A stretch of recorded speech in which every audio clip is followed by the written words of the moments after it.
Hello guys, আসসালামু আলাইকুম। আশা করি সবাই ভালো আছেন, আমিও ভালো আছি আলহামদুলিল্লাহ। গাইস, আমাদের এদিকে সকালবেলা কিন্তু খুবই বৃষ্টি হইতেছে। এই যে দেখেন, বৃষ্টি দেখতে পাচ্ছেন, খুবই কিন্তু বৃষ্টি হইতেছে। দেখেন, খুবই বৃষ্টি হচ্ছে গাইস। দেখেন, খুবই বৃষ্টি হচ্ছে। তো আমি ডিউটিতে যাওয়ার সময় এখানে লুকিয়েছি, দেখেন বারান্দার মধ্যে লুকিয়েছি।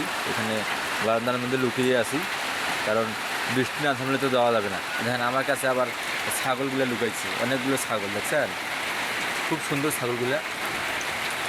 আমার সঙ্গে আবার ছাগলগুলোও লুকাইছে, দেখেন, দেখছেন ছাগলগুলো। তো বৃষ্টিতে তো এরা থাকতে পারে না, বৃষ্টি পড়লেই ছাগল চলে আসে বাসায়। তো গাইস, আমার ভিডিওটা যদি ভালো লাগে আমার পাশে থাকবেন, আমিও আপনার পাশে থাকবো ইনশাআল্লাহ।